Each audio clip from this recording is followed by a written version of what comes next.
ಮಾಲೂರಿನಲ್ಲಿ ದಲಿತ ಬಾಲಕನಿಗೆ ಬಹಿಷ್ಕಾರ ವಿಚಾರವಾಗಿ ಉತ್ಸವ ಸಂದರ್ಭದಲ್ಲಿ ಪಲ್ಲಕ್ಕಿ ಮುಟ್ಟಿದ್ದಕ್ಕೆ ಸವರ್ಣೀಯರಿಂದ ಬಹಿಷ್ಕಾರ ನಡೆದಿದೆ. ಇದಕ್ಕೆ ಉಡುಪಿಯಲ್ಲಿ ಪೇಜಾವರ ಶ್ರೀ ಪ್ರತಿಕ್ರಿಯೆಯನ್ನು ನೀಡಿದ್ದಾರೆ. ಈ ಘಟನೆಯನ್ನು ಕೇಳಿ ನಮಗೆ ಬಹಳ ಬೇಸರವಾಗಿದೆ. ಧರ್ಮಗ್ರಂಥಗಳಿಂದ ಬೆಳವಣಿಗೆಯನ್ನು ಒಪ್ಪೋದಿಲ್ಲ. ಉತ್ಸವ ಇಡೀ ಊರಿಗೆ ಸಂಬಂಧಿಸಿದ ಕಾರ್ಯಕ್ರಮ.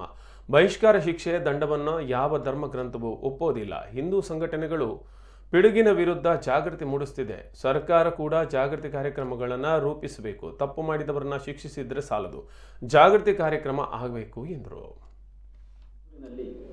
ನಡೆದ ಪಲ್ಲಕ್ಕಿ ಹೊತ್ತವರನ್ನು ಮುಟ್ಟಿದ ಬಾಲಕನಿಗೆ ಬಹಿಷ್ಕಾರದ ಶಿಕ್ಷೆ ಅನ್ನುವ ಈ ಒಂದು ಘಟನೆಯನ್ನು ನೋಡಿ ತುಂಬ ಖೇದ ಆಗಿದೆ.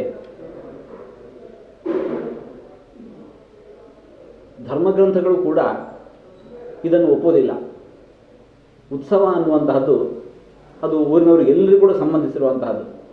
ಹಾಗಾಗಿ ಇಂತಹದ್ದಲ್ಲಿ ನಡೆಯಲೇಬಾರದು ಅನ್ನುವಂತಹದ್ದು ನಮ್ಮ ಪ್ರಾಚೀನ ಧರ್ಮಶಾಸ್ತ್ರಗಳು ಕೂಡ ಅದನ್ನು ಹೇಳ್ತಾ ಇದ್ದಾವೆ. ಇದನ್ನು ಒಪ್ಪುವುದಿಲ್ಲ.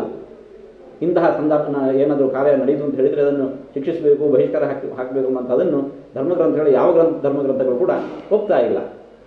ಇನ್ನು ಇಂತಹ ಘಟನೆಗಳು ನಡೆಯಬಾರದು ಅಂತ ಹೇಳಿಕೊಂಡು ವಿಶ್ವ ಹಿಂದೂ ಪರಿಷತ್ತು ಅಥವಾ ಹಿಂದೂ ಜಾಗರಣ ವೇದಿಕೆ ಇಂತಹ ಅನೇಕ ಸಂಘಟನೆಗಳ ಮೂಲಕ ನಿರಂತರವಾದ ಪ್ರಯತ್ನ ನಡೆದೇ ಇದೆ.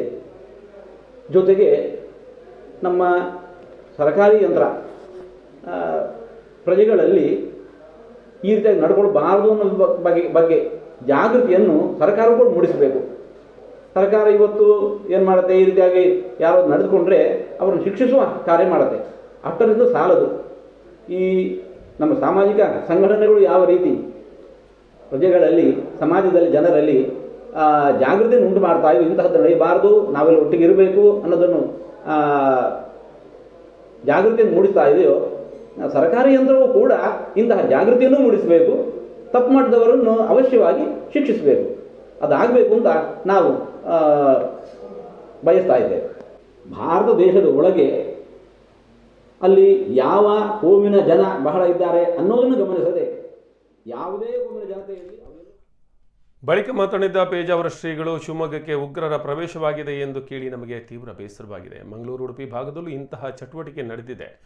ಸ್ಯಾಟಲೈಟ್ ಫೋನ್ಗಳ ಮೂಲಕ ಸಂಭಾಷಣೆ ನಡೆಸುವುದು ನಮ್ಮ ಗಮನಕ್ಕೆ ಬಂದಿತ್ತು. ನಿಖರವಾದ ಮಾಹಿತಿಗಳ ಜೊತೆಗೆ ಇದನ್ನು ಪರಿಶೀಲನೆ ಮಾಡಬೇಕು. ಪ್ರಕರಣದಲ್ಲಿ ಹಲವು ಜನ ಭಾಗಿಯಾಗಿರುವ ಸಾಧ್ಯತೆ ಇದೆ. ಈ ಬಗ್ಗೆ ಪೇಜಾವರ ಶ್ರೀ ತಮ್ಮ ಆತಂಕವನ್ನು ವ್ಯಕ್ತಪಡಿಸಿದ್ದಾರೆ. ಶಿವಮೊಗ್ಗದಲ್ಲಿ ಉಗ್ರರ ಪ್ರವೇಶ ಆಗಿದೆ ಅನ್ನುವ ವಿಚಾರ ತಿಳಿದು ತುಂಬ ಖೇದವಾಗಿದೆ. ಅಲ್ಲಿ ಮಾತ್ರ ಅಲ್ಲ, ಮಂಗಳೂರು, ಉಡುಪಿ ಪರಿಸರದಲ್ಲಿಯೂ ಕೂಡ ಇಂತಹ ಘಟನೆಗಳು ನಡೆಯುತ್ತಾ ಇದ್ದದ್ದು ಈ ಹಿಂದೆಯೂ ಕೂಡ ಗಮನಕ್ಕೆ ಬಂದಿದೆ ಅನೇಕ ಬಾರಿ. ಅದ್ಯಾವುದು ಸ್ಯಾಟಲೈಟ್ ಫೋನ್ ವ್ಯವಸ್ಥೆ ಕೂಡ ಆದದ್ದು ಈ ಹಿಂದೆ ಅನೇಕ ಬಾರಿ ಗಮನಕ್ಕೆ ಬಂದಿದೆ. ಹಾಗಾಗಿ ಈ ಬಗ್ಗೆ ಸರ್ಕಾರಗಳು ನಿಖರವಾಗಿರತಕ್ಕಂತಹ ಮಾಹಿತಿ ಜೊತೆಗೆ ಇದನ್ನು